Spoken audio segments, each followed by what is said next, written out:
नमस्कार, आप सभी का हमारे YouTube चैनल में हार्दिक स्वागत है। नेताजी सुभाष के विशेष पत्र नाम से जो हमने सीरीज की शुरुआत की थी, उसी श्रृंखला में अगले वीडियो के साथ हम उपस्थित हैं। आइए इस श्रृंखला को आगे बढ़ाते हैं। नेताजी की ये पत्र यात्रा उनके बाल्यकाल से ही आरंभ होती है। पूजनीया माता के नाम लिखे गए उनके सहस्त्रों पत्रों में जिस भाव, भाषा, विचार, धारणा और मनः स्थिति की अभिव्यक्ति हुई है, वो उनकी अवस्था के सामान्य बालक में दुर्लभ है।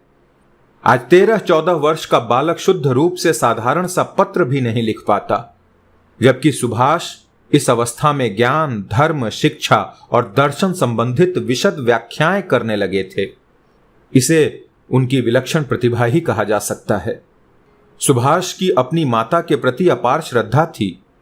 धार्मिक संस्कार उन्हें माता से मिले थे। विचारों की तरलता और भाव जगत की गहराई और गंभीर्य उसी सांस्कृतिक प्रसाद का प्रतिफल था। यह पहला पत्र है सन 1912 का। अवस्था थी लगभग 15 वर्ष। मां से अलग कटक में रहकर शिक्षा प्राप्त कर रहे थे। नवमी के अवसर पर बाल सुभाष का सुकोमल हृदय देवी पूजन को ललक उठा, किंतु उसमें सम्मिलित न हो सके। इस पत्र में देवी के प्रति श्रद्धा, भक्ति और प्रेम की जो अभिव्यक्ति हुई है, वो सामान्य बालक की लेखनी से कदाचित संभव नहीं। लिखते हैं, परम पूजनीया श्रीमती माता ठकुरानी, श्री चरण कमलेशु। मां, आज नवमी है। इस समय आप देश में देवी की पूजा में संलग्न होंगी। इस बार पूजा संभवतः धूमधाम से संपन्न होगी। परंतु मां, धूमधाम से क्या प्रयोजन? जिनकी हम पूजा करते हैं उन्हें तो हृदय में स्मरण करना ही पर्याप्त है। जिस पूजा में भक्ति चंदन और प्रेम कुसुम का उपयोग किया जाए, वही पूजा जगत में सर्वश्रेष्ठ है। आडंबर और भक्ति का क्या साथ? इस बार एक दुख मन में है। वो दुख साधारण नहीं, महान है। देश जाकर त्रैलोक्य वंदिता, सब दुख हरण करने वाली महिषासुर मर्दनी जगजननी दुर्गा देवी की पूर्ण आभूषणों से अलंकृत दीप्तिमयी मूर्ति के दर्शन करके अपने नेत्रों को सफल नहीं कर सका। पुरोहित के उन पवित्र मंत्रों की ध्वनि, उनके शंख, घंटा, घड़ियालों के आवाज सुनकर अपने कर्ण रंध्रों को सार्थक नहीं कर पाया। कुसुम, चंदन, धूप आदि की सुगंध से नासिका को पवित्र नहीं कर पाया। एक साथ बैठकर देवी का प्रसाद पा रसना को तृप्त भी नहीं कर सका। इस बार पुरोहित के दिए हुए निर्माल्य को प्राप्त कर स्पर्शेंद्रियों को सार्थक नहीं कर पाया और शांति जल के अभाव में शांति भी न प्राप्त कर सका। सब कुछ निष्फल ही रहा। यदि देवी की चराचर व्यापी मूर्ति के दर्शन कर सकता तो यह दुख मिट जाता। मां, फिर काष्ठ पुतली देखने की कामना न होती, किंतु वो सौभाग्य, उतना आनंद क्या मनुष्य को प्राप्त होता? इसी कारण दुख हुआ। आपका सेवक सुभाष। और इस दूसरे पत्र में ईश्वर भक्ति की सार्थकता, महत्ता पर गंभीर चिंतन का रंग है। भक्ति की ऐसी पवित्र और निर्मल गूंज योगियों के हृदय में भी न गुंजरित होती होगी। लिखते हैं, मां, क्षमा करना, बहुत दिनों से आपको पत्र नहीं लिख सका। न दादा, आप कैसे हैं? क्या इस बार वो परीक्षा नहीं दे सकेंगे? ईश्वर का अनुग्रह कम नहीं है। देखो तो जीवन में हर क्षण उसके अनुग्रह का परिचय मिलता है। वास्तव में तथ्य तो ये है कि हम अंधे, अविश्वासी और नास्तिक हैं और भगवान की कृपा का महत्व नहीं जान पाते, अपने ईश्वर का स्मरण नहीं करते। मैं तो हृदय में पूर्ण निष्ठा से स्मरण करता हूं, परंतु जैसे ही विपत्ति समाप्त होती है, सुख के दिन आते हैं, हम ईश्वर को स्मरण करना भूल जाते हैं। इसी कारण कुंती ने कहा था, हे स्वामी, तुम मुझे सदैव विपत्ति में रखना, तब मैं सच्चे हृदय से तुम्हारा स्मरण करूंगी। सुख वैभव में तुमको भूल जाऊंगी, इसलिए मुझे सुख मत देना। जन्म मरण ही जीवन है।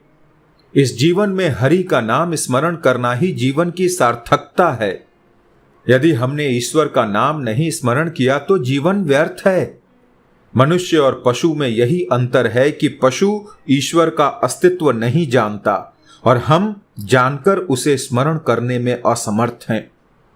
हम प्रयास करने से ईश्वर को जान सकते हैं, उसे स्मरण कर सकते हैं। ज्ञान असीम है, वो सीमित बुद्धि द्वारा ग्रहण नहीं किया जा सकता। इसी कारण भक्ति की आवश्यकता है। मैं तर्क करना नहीं चाहता क्योंकि अज्ञानी हूं। अब मैं केवल यह दृढ़ विश्वास करना चाहता हूं कि ईश्वर का अस्तित्व है। यही मेरी आस्था है। विश्वास से भक्ति उत्पन्न होगी और भक्ति से ज्ञान उपजेगा। महर्षियों ने कहा है, भक्तिर ज्ञानाय कल्पते। भक्ति ज्ञान के पीछे भागती है। शिक्षा का अर्थ बुद्धि को परिमार्जित करना है, सत असत की विवेचन शक्ति का अर्जन करना है। इन दो उद्देश्यों से पूर्ण होने पर ही शिक्षा सार्थक होती है। शिक्षित व्यक्ति यदि चरित्रहीन हो तब भी क्या उसे विद्वान कहेंगे? कभी नहीं। यदि कोई व्यक्ति मूर्ख होकर भी विवेक के अनुसार आचरण करता है और ईश्वर भक्त है तो वास्तव में वही महापंडित कहलाएगा। यथार्थ ज्ञानी तो वही है जिसे ईश्वर बोध है। यूं ही शास्त्र ज्ञान का प्रदर्शन करना ज्ञान नहीं है। मैं केवल विद्वान व्यक्ति को श्रद्धा की दृष्टि से नहीं देखता, जिसकी आंखों में ईश्वर का स्मरण करते समय प्रेमाश्रु होते हैं, उसी को मैं देवता मानता हूं।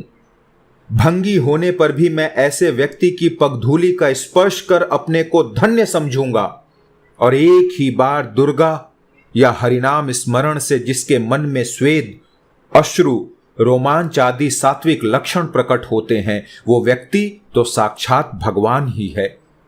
उसके चरण स्पर्श से धरती पावन होती है। हम तो उसके समक्ष अत्यंत ही तुच्छ हैं। हम व्यर्थ में धन के लिए हाय हाय करते हैं। हम एक बार भी तो ये नहीं सोचते कि वास्तव में धनी है कौन। जिसके पास भगवत भक्ति, भगवत प्रेम है, वही इस संसार में धनी है। ऐसे व्यक्ति के समक्ष महाराजाधिराज भी दीन भिक्षुक के समान हैं। भगवत भक्ति जैसे अनमोल धन के अभाव में हम जीवित हैं, ये भी एक विचित्र बात है। परीक्षा का समय निकट देखकर हम बहुत घबराते हैं, किंतु एक बार भी ये नहीं सोचते कि जीवन का प्रत्येक पल परीक्षा काल है। ये परीक्षा ईश्वर और धर्म के प्रति है। स्कूलों की परीक्षा तो 2 दिन की है, परंतु जीवन की परीक्षा अनंत काल के लिए है। उसका फल हमें जन्म जन्मांतर तक भोगना पड़ेगा। भगवान के श्री चरणों में जिन्होंने अपना जीवन समर्पित कर दिया है, उनका जन्म सफल है। दुख की बात तो यह है कि इस महान सत्य को समझते हुए भी नहीं समझते। हम ऐसे अंधे, अविश्वासी और मूर्ख हैं कि किसी भी प्रकार से हमारे ज्ञान चक्षु नहीं खुलते। हम मनुष्य नहीं, कली के राक्षस हैं। हमारा अवलंब यही है कि भगवान दयालु है। घोर पाप में रत रहने पर भी मनुष्य उनकी दया का परिचय पाता है। भगवान की दया असीम है। जब वैष्णव धर्म के लोप होने के लक्षण दिखाई देने लगे तो धर्म की अवमानना से व्यथित होकर वैष्णव श्रेष्ठ श्री अद्वैताचार्य ने प्रार्थना की थी, हे प्रभु रक्षा करो, रक्षा करो।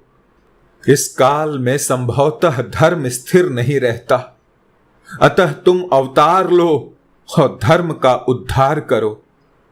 तब नारायण ने चैतन्य देव के रूप में अवतार लिया। पाप के अंधकार में भी कभी कभी सत्य, ज्ञान और प्रेम की ज्योति देखकर यह विश्वास होता है कि अब भी हमारी उन्नति हो सकती है। यदि ऐसा न होता तो भगवान क्यों बार बार मृत्युलोक में अवतरित होते। आपका सेवक सुभाष। धन्यवाद। इन पत्रों को पढ़ के लग रहा है किसी बालक ने, बच्चे ने यह बात लिखी हो। महान व्यक्ति अचानक महान नहीं होते, उनके अंदर ये महान बनने के तत्व जन्म से ही होते हैं, मगर वो समय के साथ अपना रूप दिखाते हैं क्योंकि वे विशेष तात्पर्य के लिए ही धरती पर अवतरित होते हैं। इसीलिए थोड़ा बोरिंग ही सही, लेकिन ऐसे विषय लाता हूं कि कोई तो होगा जो अपने को जगाना चाहे, समझना चाहे। चलिए मुलाकात होगी अगले वीडियो में। शेष पत्रों के साथ जय हिंद।